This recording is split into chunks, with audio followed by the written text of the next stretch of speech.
Hello बच्चों, कैसे हो। 12th class Hindi medium chapter number 3 विद्युत धारा। विद्युत धारा के अंदर मैंने अपने फर्स्ट लेक्चर में L1 आपको विद्युत धारा के बारे में बताया था और चालकों में आवेश प्रवाह कैसे संभव है। तो चालकों में आवेश प्रवाह मुक्त इलेक्ट्रॉनों के द्वारा ही होता है। अब मुक्त इलेक्ट्रॉनों के द्वारा कैसे होता है वो सारी बातें मैंने आपको पिछले अपने वीडियो में बताई थी, लेक्चर 1 में। उस वीडियो को आप अच्छी तरह से एक बार देख लें। आज हम बात करेंगे अपवहन वेग। अपवहन वेग क्या होता है, यानी कि जो मुक्त इलेक्ट्रॉन हैं वो ही धारा का चालन करेंगे, अंदर चालक के अंदर वो ही प्रवाहित होंगे। कैसे, वो सारा अपवहन वेग का सूत्र स्थापित करेंगे और हम देखेंगे कि किस तरह से सारा काम होगा। तो सबसे पहले हम एक चालक ले लेते हैं। ये देखिए कि मान लिया कि एक चालक है, ये हमने एक चालक अपने पास में यहाँ पर ले लिया। एक चालक मैं ले लेता हूँ, मान लीजिए कोई चालक है, ये मैंने L लंबाई का एक चालक ले लिया जिसकी लंबाई L है और अनुप्रस्थ काट का क्षेत्रफल कितना मान लिया A। अब ये देखो कि प्रारंभ में क्या होता है कि रूम टेम्परेचर तो होगा ही होगा कम से कम, तो इतनी ही ऊर्जा बहुत होती है इलेक्ट्रॉनों के लिए। यदि ये चालक हैं तो इसके अंदर जो इलेक्ट्रॉन है वो हर संभव दिशा में हर संभव स्पीड से गति करना चालू कर देते हैं और ये गति उनकी लगातार चलती रहती है। कोई इधर भाग रहा, कोई इधर भाग रहा, इस तरह से ये गति लगातार ऐसे बिल्कुल इस हिसाब से, ये देखिए जरा गौर से, ये गति इनकी अंदर चलती रहेगी। बिल्कुल ठीक सिस्टम इस तरह का रहेगा। मान लीजिए ये इधर आया, ये इधर आया, ये इधर आया, ये इधर, ये गति आपकी लगातार चलती रहेगी और इनका वेग करीबन होगा 10⁵ मीटर प्रति सेकंड। इसको हमने बताया था, ये ऊष्मीय वेग होता है। होता क्या है कि जैसे ही ये परमाणु इलेक्ट्रॉन छोड़ते हैं, अंदर इलेक्ट्रॉन छोड़ेगा, ये मान लीजिए कि इसके परमाणु ताप आया, तो कोई भी ताप, फोटोन का ताप आया 27 डिग्री सेंटीग्रेड ताप पर भी ये इलेक्ट्रॉन इसने छोड़ दिया, इलेक्ट्रॉन तुरंत निकल गया इससे। और जो इलेक्ट्रॉन की स्पीड होगी वो 10⁵ मीटर पर सेकंड होगी। अब ये 10⁵ से इधर इधर इधर ये गति करता रहेगा।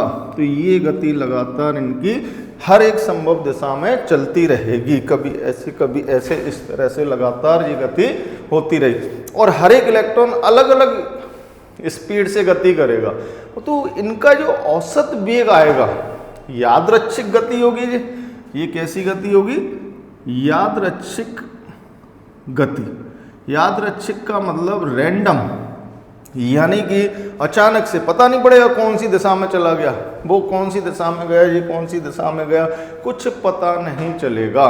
होगा क्या, अब दिशा में जाने के कारण ये क्या होंगे, दोबारा से एटम पर टकराएंगे, परमाणुओं से दोबारा टक्कर होगी इनकी। टक्कर का मतलब है कि जैसे ही टकराते हैं तो फिर क्या होगा, वो एब्जॉर्ब कर लेगा, इसको पूरे को क्या कर लेगा, एब्जॉर्ब। मान लीजिए कि इससे ये निकला और एक इलेक्ट्रॉन यहाँ से टकराया इस पर आकर के, तो ये इसने एब्जॉर्ब कर लिया। अब आप कहेंगे कि सर मुक्त इलेक्ट्रॉन तो खत्म होते चले जाएंगे, ये तो एक दूसरे को एब्जॉर्ब करते चले जा रहे हैं, एक दूसरे को जो एब्जॉर्प्शन है एटम का वो बढ़ता चला जाएगा। लेकिन उसके साथ साथ क्या होगा, कमरे के ताप पर ये दोबारा से रिलीज भी तो करेगा उन्हीं इलेक्ट्रॉनों को, दोबारा से बाहर भी तो निकालेगा। तो ये प्रोसेस कंटिन्यू लगातार चलता रहता है। 27 डिग्री सेंटीग्रेड ताप आया, फिर दोबारा से इलेक्ट्रॉन निकल गया, तो इलेक्ट्रॉन निकला, अलग अलग स्पीड में जा कर के दोबारा से फिर टकरा रहे हैं। तो ये हम मान लेते हैं कि माना कि इनके वेग, अब आपको समझ में आ गया होगा। तो प्रारंभिक इनके वेग जो हैं वो हमने मान लिया U1, U2, U3, ये हम प्रारंभिक वेग इनके मान लेते हैं। U1 सदिश, U2 सदिश, U3 सदिश और लगातार कितने UN सदिश हैं। N इलेक्ट्रॉन मान लिए इसमें, कितने इलेक्ट्रॉन मान लिए, N। तो उनका औसत वेग जो आएगा वो कितना प्राप्त होगा आपको, 0। तो औसत वेग बराबर आ जाएगा U1 plus U2 plus UN बटे N बराबर हम क्या लिख देंगे, 0। ये हमारी पहले समीकरण आ गई, यानी कि इससे हमें ये पता चल गया कि इनका औसत वेग कितना आ जाता है, 0। अलग अलग चाल 0 नहीं है सबकी बेटा, अलग अलग स्पीड 0 नहीं है, चाल 0 नहीं है किसी की भी। औसत जो रिजल्ट आ रहा है, औसत जो रिजल्ट आ रहा है वो 0। वो कारण क्या है कि इस तरह से मोशन हो रहा है, कोई ऐसे कोई ऐसे कोई ऐसे, तो अलग अलग डायरेक्शन में होने के कारण इनका अनियमित जो गति हो रही थी, उस अनियमित या यादृच्छिक गति के कारण औसत वेग कितना आ गया, 0 आ गया। अब ये देखिए कि इस पर हम विद्युत क्षेत्र आरोपित करें, जैसे कि मैंने अपने पिछले वीडियो में बताया था कि यदि हम इस पर विद्युत क्षेत्र आरोपित कर देते हैं, एक बाह्य विद्युत क्षेत्र यदि इस पर लगाया जाता है, तो बाह्य विद्युत क्षेत्र हम चालक पर लगाते हैं, तो पहले अध्याय के अंदर स्थिर वैद्युतिकी के अंदर क्या होता था कि जब भी बाह्य विद्युत क्षेत्र लगाया जाता था तो चालक के अंदर परिणामी विद्युत क्षेत्र कितना प्राप्त होता था, 0 प्राप्त होता था। क्यों? क्योंकि बाह्य विद्युत क्षेत्र लगाने पर ऋणावेश तो यहाँ पर एकत्रित हो जाएगा पूरा का पूरा, और धनावेश यहाँ पर एकत्रित हो जाएगा पूरा। जितना भी इसके अंदर इलेक्ट्रॉन है वो एक साइड में एकत्रित हो गए, और जितना भी इसके ऊपर धन है वो एक साइड में इलेक्ट्रिक। तो इसके अंदर जो प्रेरण विद्युत यानी प्रेरित विद्युत क्षेत्र उत्पन्न होगा, और प्रेरित विद्युत क्षेत्र की जो दिशा होगी वो बाह्य विद्युत क्षेत्र के विपरीत होगी। अब ये दोनों ही विद्युत क्षेत्र कैसे होते हैं, परिमाण में समान और दिशा में कैसे होते हैं बच्चों, विपरीत। तो जो परिणामी विद्युत क्षेत्र आता है अंदर, वो कितना प्राप्त होता है, हमें 0 प्राप्त होता है। तो ये तो बात रही है आपकी किसकी, स्थिर वैद्युतिकी की। स्थिर वैद्युतिकी में जब भी हम विद्युत क्षेत्र आरोपित करते थे तो यही परिणाम होता था कि जैसे ही हमने आरोपित किया, इनको विद्युत क्षेत्र में रखा, तो प्रेरण के कारण इनका ऋणावेश जितना भी था वो एक भाग में एकत्रित हो गया, और धनावेश इनका दूसरे भाग में एकत्रित हो गया। ऐसे ही हम प्रेरित करते थे, हमको ध्यान है अच्छी तरह से। अब यहाँ पर क्या कॉन्सेप्ट है, यहाँ पर देखिए कि यदि हम बैटरी लगाएं इसके ऊपर, यदि हम इस चालक को एक बैटरी से जोड़ दें, यानी कि हमने यहाँ पर तारों का जाल बना रखा है, 2 तार जोड़ दिए, तार के साथ में बैटरी जोड़ी, बैटरी से विद्युत क्षेत्र उत्पन्न होगा E। अब बैटरी से विद्युत क्षेत्र उत्पन्न होगा E, तो यहाँ बाहरी आवेश Q आ गया। अब ये जो एकत्रित यहाँ हो रहे थे माइनस और यहाँ प्लस, अब ये एकत्रित नहीं हो पाएंगे। जो इलेक्ट्रॉन होगा उसको बाहर जाने का रास्ता मिल गया, क्योंकि यहाँ क्या जुड़ा हुआ है, तार जुड़ा हुआ है। तो तार जुड़ा होने के कारण ये जो इलेक्ट्रॉन है यहाँ पर एकत्रित हुए थे, वो एकत्रित इलेक्ट्रॉन क्या करेंगे बताइए मुझे, इस आवेश द्वारा, ये जो प्लस की आवेश है जो कि चला आ रहा है, जिसको हम विद्युत धारा कह रहे हैं, या फिर विभव के कारण जो विद्युत धारा उत्पन्न हो रही है बाहर की तरफ, बाहर से बैटरी से जो चल रही है वो इन इलेक्ट्रॉनों को अपने पास बुलाएगी, और यहाँ पर ये प्रवाह होना चालू हो जाएगा, और यहाँ से धनावेश का प्रवाह होना चालू हो जाएगा, यहाँ से ऋणावेश का, यहाँ से धनावेश का। तो ये यहाँ से आवेश का जो एक्युमुलेशन था, यानी कि जो आवेश का जमावाड़ा था, वो जमावाड़ा हो गया खत्म, और इसके अंदर जो विद्युत क्षेत्र उत्पन्न हुआ था EP, वो EP कैसा हो जाएगा, डाउन डाउन डाउन और डाउन अप टू कैसा हो जाएगा, 0। धीरे धीरे आकर के डाउन डाउन डाउन होकर के 0 आ गया। कितना आ गया, 0। तो अब इसके अंदर जो बाह्य विद्युत क्षेत्र है उसी के बराबर विद्युत क्षेत्र स्थापित हो जाएगा। बड़ा इंटरेस्टिंग हुआ क्या नहीं हुआ? क्यों ये नाटक? ये नाटक इस वजह से हुआ कि हमने यहाँ तार जोड़ रखा है। केवल तार जोड़ने के कारण अंदर विद्युत क्षेत्र कितना स्थापित हो गया, E सदिश स्थापित हो गया, वरना तो 0 ही होता था पहले अध्याय तक। तो तार जोड़ने से इतना बड़ा काम हो गया बच्चों। अब क्या हुआ कि ये विद्युत क्षेत्र यहाँ पर अंदर लग गया। अब ये चीज़ आपके समझ में आ गई। विद्युत क्षेत्र क्या करेगा कि जब भी कोई आवेश विद्युत क्षेत्र में रखा होता है तो उस पर विद्युत बल लगता है। ये भी बात हमने इस अध्याय में पढ़ी थी कि मान लीजिए कि कोई विद्युत क्षेत्र है, ये विद्युत क्षेत्र E सदिश है, और इसमें यदि Q आवेश रखा हो तो उस पर लगने वाला बल F बराबर कितना होता था, QE सदिश। उस पर लगने वाला बल कितना होता था, QE सदिश। तो यहाँ पर इस विद्युत क्षेत्र के कारण इलेक्ट्रॉन पर लगने वाला बल कितना होगा, QE सदिश। अब इलेक्ट्रॉन कैसा है, ऋणावेश है, तो हम इस पर क्या लिख देंगे, EE सदिश। क्या बन जाएगा ये, EE सदिश। ये आ गई हमारी मान लीजिए समीकरण नंबर 2। अब ये EE सदिश आ गया, लेकिन इसकी दिशा क्या होगी, उल्टी। क्यों? क्योंकि इलेक्ट्रॉन पर ऋणावेश है और ऋणावेश के कारण बल की दिशा कहाँ होती है? विद्युत क्षेत्र के विपरीत दिशा होती है। तो ये सारे के सारे इलेक्ट्रॉन विद्युत क्षेत्र के प्रभाव में विपरीत दिशा में गति करेंगे तो गतिक बल हमारा F सदिश बराबर कितना आएगा? ma सदिश। ये आ गई नंबर 3। यदि हम इन दोनों की तुलना करें तो ma सदिश बराबर हमारे पास में आ जाएगा -e इंटू ई सदिश। तो यहाँ से यदि हम त्वरण निकाल के देखें तो जो त्वरण आएगा बच्चों हमारे पास में वो त्वरण आ गया -e सदिश बटे m, समीकरण नंबर 4। यानी कि ये सभी इलेक्ट्रॉनों पर अब त्वरण लगेगा और त्वरण की एक निश्चित दिशा होगी कहाँ पर? विद्युत क्षेत्र के विपरीत, या हम बोलें कि धन सिरे की ओर, बैटरी के धन सिरे की ओर ये इलेक्ट्रॉन सारे के सारे गति करेंगे। लेकिन ये जो त्वरित आया है तो क्या इस त्वरण के कारण ये इलेक्ट्रॉनों का वेग लगातार बढ़ता चला जाएगा? क्योंकि त्वरण तो यही बोलता है कि जैसे जैसे त्वरण आता जा रहा है वैसे वैसे वेग क्या होता जाएगा? बढ़ता जाएगा। परंतु ऐसा नहीं होगा, वेग इनका ज़्यादा नहीं बढ़ेगा, इनको कंप्रोमाइजन करना पड़ेगा। क्यों करना पड़ेगा वो अब देखते हैं अपन डीपली। होगा क्या कि इनमें खुद की गति तो है ही है u1। पहले इलेक्ट्रॉन की बात करें तो पहले इलेक्ट्रॉन में खुद की अपनी गति है u1, वो ऐसे चल रहा है, कभी ऐसे चल रहा है, कभी ऐसे चल रहा है। अब विद्युत क्षेत्र के कारण क्या हो रहा है? उस पर विपरीत दिशा में एक बल लग रहा है जिससे वो विपरीत दिशा में कहाँ जाना चाहता है? उसका मेन टारगेट क्या है? धन सिरे की ओर आना है। उसको कहाँ आना है? धन सिरे की ओर आना है। लेकिन बच्चों वो टकरा टकरा करके ही आ पाएगा, बिना टकरा के नहीं आ पाएगा और टक्कर के कारण उसकी क्या हो जाएगी? वेग जो होगा वो कम हो जाएगा। ये देखिए कैसे, जैसे कि मान लीजिए कि ये इलेक्ट्रॉन है और ये इलेक्ट्रॉन यहाँ से चालू हुआ, ये हम मान लेते हैं कि ये इलेक्ट्रॉन हमारा है और ये इलेक्ट्रॉन यहाँ पर मिल गया हमें परमाणु, इससे टकराया।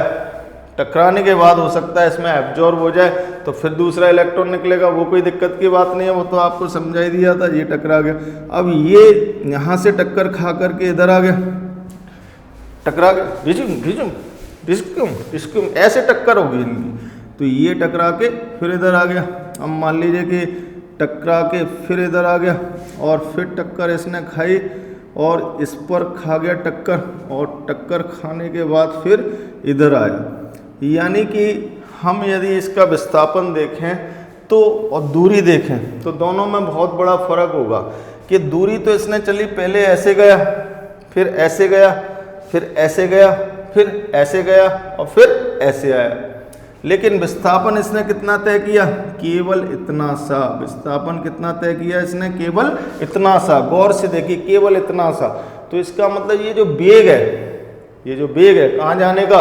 विद्युत क्षेत्र के विपरीत जाने का। विद्युत क्षेत्र इधर लगा लो, मान लो, हम इसको समझने के लिए विद्युत क्षेत्र ऐसे लगा लेते हैं, इलेक्ट्रॉन कहाँ जा रहा है? ऐसे जा रहा है। तो इतना सा ही चल पाता है, इतना सा ही चल पाता है। और ये सारे के सारे इलेक्ट्रॉन अब कंप्रोमाइजन कर लेंगे क्योंकि इनको टकरा टकरा करके, वेग तो इनके पास बहुत है, 10⁵ मीटर प्रति सेकंड का वेग है। लगभग सारे इलेक्ट्रॉन अलग अलग वेग से गति करते हैं, लेकिन ऑर्डर उतना ही रहता है। जो उनकी कोटि है वेग की वो 10⁵ मीटर प्रति सेकंड तापीय वेग से अपने भाग रहे हैं। किसके अंदर?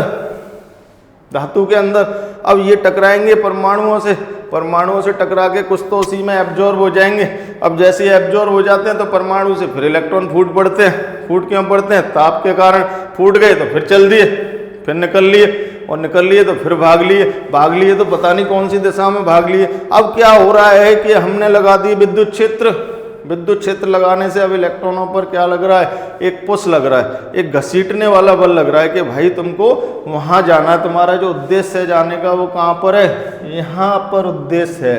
तो ये इधर गया, टकरा करके इधर गया, फिर हल्का सा इधर आया, फिर इधर से फिर टकराएगा किसी से, कोई भी परमाणु फिर मिलेगा, फिर टकराएगा, तो फिर ये थोड़ा सा इधर चलेगा, थोड़ा सा इधर चल करके आ जाएगा।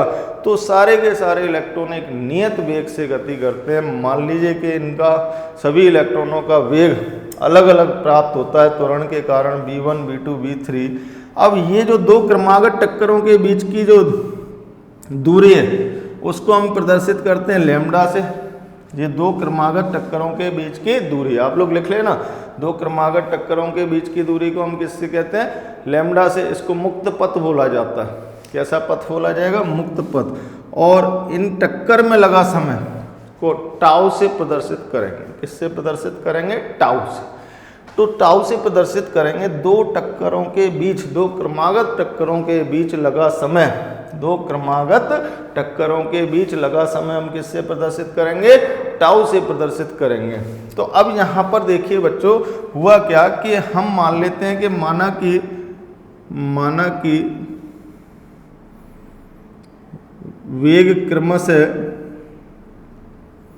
इलेक्ट्रॉनों के वेग क्रमशः v1, v2, vn हो जाते हैं। तो पहले इलेक्ट्रॉन का वेग, प्रथम इलेक्ट्रॉन का वेग v1 बराबर आ जाएगा u1 प्लस a टाउ1। यही होती है गति के प्रथम समीकरण। इसको हम लगा देंगे आसानी से, कहीं दिक्कत की बात ही नहीं है। हमें पहले से ही बना करके दे रखी है। 11वीं क्लास यदि हमने पढ़ी हो तो उसमें सीधे था कि जब किसी पर एक समान त्वरण लगता है तो उसमें गति के समीकरण आप लोग लगा सकते हैं। माना कि इनके वेग ये हो गए। इसी तरह से द्वितीय इलेक्ट्रॉन का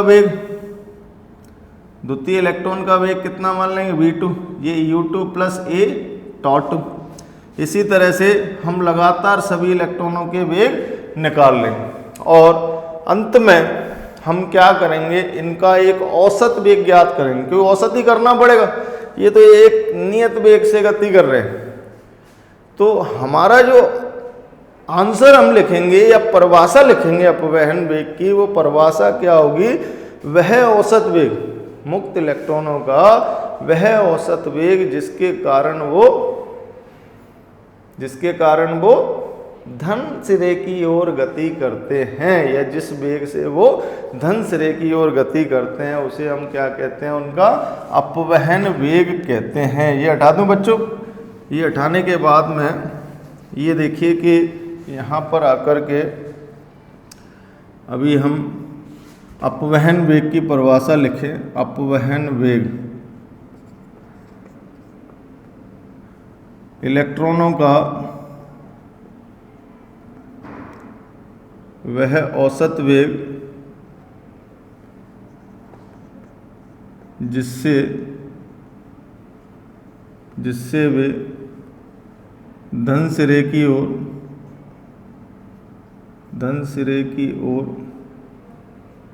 गति करते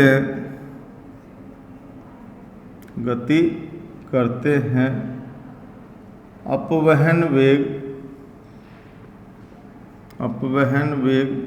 कहलाता है जिससे वो धन सिरे की ओर गति करते हैं, या हम लिख सकते हैं निम्न विभव से उच्च विभव की ओर गति करते हैं। कहाँ से कहाँ गति करेंगे, या निम्न विभव से उच्च विभव की ओर गति करते हैं, या निम्न विभव से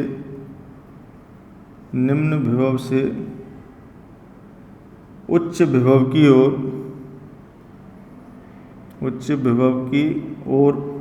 गति करते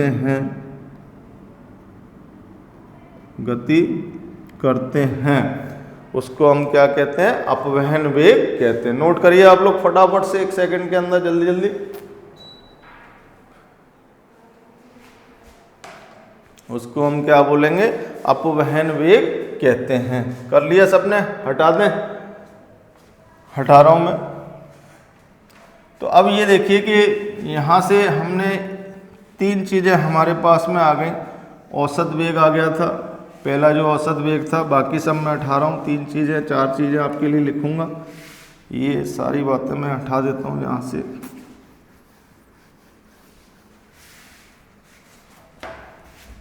ये भी मैं अरेंज कर रहा हूँ। अब हमारे पास में जो रिजल्ट आया वो क्या आया था, सबसे पहले आया औसत प्रारंभिक वेग। ये कितना होता है, u1 plus u2 plus un बटे कैपिटल N बराबर कितना है, 0। ये हमने समीकरण 1 बना ली थी। फिर हमारे पास इनका त्वरण आया था a सदिश बराबर माइनस ई सदिश बटे एम, ये हमने डाल दी थी नंबर 2। फिर इनके वेग आए थे सारे, v1 बराबर आया था u1 प्लस ए टाउ1। इसी तरह से v2 दूसरे का वेग u2 प्लस ए सदिश टाउ2। और ऐसे ही n इलेक्ट्रॉन्स का वेग, n का वेग कितना आ गया था, vn बराबर un सदिश प्लस ए टाउ n। ये हमारे वेग सारे निकल गए थे। इसके बाद में अब हमको निकालना औसत वेग। तो औसत वेग को ही हम क्या कहते हैं, अपवहन वेग। इसी का नाम हम रखेंगे vd, अपवहन वेग। तो बराबर क्या आएगा, v1 plus v2 plus vn और बटे n। इसमें आप सारे मान रख दीजिए तो हमारा आंसर आ जाएगा vd बराबर, हम इसमें मान रखते हैं u1 plus a tau plus u2 plus a tau plus and so on लगातार चलते जाइए un plus a tau n, और डिवाइड करना है हमको कैपिटल N का। अब अलग अलग ऐड कर लीजिए बच्चों। तो अलग अलग ऐड करोगे तो vd बराबर आपके पास में आ जाएगा u1 plus u2 plus un और प्लस ए कॉमन ले लीजिए तो ये आ जाएगा टाउ1 प्लस टाउ2 प्लस टाउ n, और डिवाइड लगा देंगे कैपिटल N का इस पर भी और कैपिटल N का इस पर भी। तो ये वैल्यू हमारी क्या आ जाएगी, औसत वेग। ये आ जाएगा प्रारंभिक औसत वेग u एवरेज औसत प्लस ए, ये टॉ, ये क्या हो गया, औसत विश्रांति काल। ये क्या माना गया अपना, औसत विश्रांति काल। अब नंबर 3 डाल दीजिए इसको। तो यहाँ पर 3 बातें हमने लिख ली, हमारे 3 समीकरण आ गए। पहला औसत प्रारंभिक वेग जो कि तापीय गति के कारण आता है, त्वरण जो कि विद्युत क्षेत्र के कारण उत्पन्न हुआ, ये अंतिम वेग v1 v2 v3 ये भी विद्युत क्षेत्र के कारण, त्वरण के कारण आए इसमें। अब हमने औसत वेग जिससे वो गति करना चाहता है वो हमने ज्ञात करना है। तो यहाँ पर जो टॉ आया है वो टॉ क्या होता है, विश्रांति काल। विश्रांति काल यानी कि 2 क्रमागत टक्करों के मध्य लगा समय। 2 क्रमागत टक्करों के मध्य लगा समय। 2 क्रमागत टक्करों के मध्य लगा समय को हम क्या बोलते हैं, विश्रांति काल बोलेंगे। अब इसके बाद में हमारे पास ये समीकरण नंबर 3 आ गया। अब इस समीकरण 3 के लिए हम यहाँ से मान रखेंगे। तो मान रखिए बच्चों, तो bd बराबर, ये मान 0 था आपका, वहाँ देखिए, और त्वरण का मान कितना है, ई अपॉन m इंटू टाउ, या bd बराबर आपका आ जाएगा ई अपॉन m इंटू टाउ। ये अपवहन वेग का सूत्र हमें प्राप्त हो जाता है। इस तरह से अपवहन वेग का सूत्र हमको प्राप्त होगा। तो ये सूत्र हमारा आ गया, bd बराबर ई अपॉन m इंटू टाउ। अच्छी तरह से देख लीजिए, बहुत ज़्यादा इम्पोर्टेंट है बोर्ड एग्जाम्स के लिए। तो हमने आपको पूरा डिटेल में वीडियो नंबर 1 और वीडियो नंबर 2 में विद्युत धारा क्या होती है, विद्युत धारा चालकों में कैसे प्रवाहित होगी, और चालकों में जो मुक्त इलेक्ट्रॉन्स है उनका अपवहन वेग क्या होगा। तो वह औसत वेग या वह निश्चित वेग या वह नियत वेग जिससे जो मुक्त इलेक्ट्रॉन है कहाँ की ओर गति करते हैं, निम्न विभव से उच्च विभव की ओर गति करते हैं, उसको हम क्या कहते हैं, अपवहन वेग कहते हैं। और उसका जो सूत्र आता है वो bd बराबर कितना सूत्र आया, ई अपॉन m इंटू टाउ, ई अपॉन m इंटू टाउ। अब अच्छी तरह से इसको याद रखेंगे। तो vd जो आगे हमारा वो कितना आया बच्चों, ई अपॉन m इंटू टाउ। सदिश रूप में इसको लिखेंगे तो vd सदिश बराबर कितना आ जाएगा, ई माइनस का साइन लगाएंगे यहाँ पर, upon m into tau, minus ई upon m into tau. Minus का साइन दिशा को प्रदर्शित कर रहा है, तो दिशा कहाँ होगी इसकी, विद्युत क्षेत्र के विपरीत। ई सदिश के कैसी होगी, विपरीत। ई सदिश के दिशा कैसी होगी, विपरीत। और या फिर हम क्या कह सकते हैं, निम्न विभव से उच्च विभव की ओर, निम्न विभव से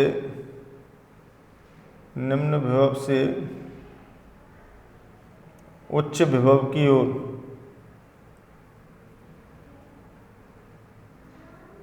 निम्न विभव से उच्च विभव की ओर। या फिर हम कैसे कह सकते हैं, बैटरी के धन सिरे की ओर, बैटरी के ऋण सिरे से बैटरी के धन सिरे की ओर दिशा होगी।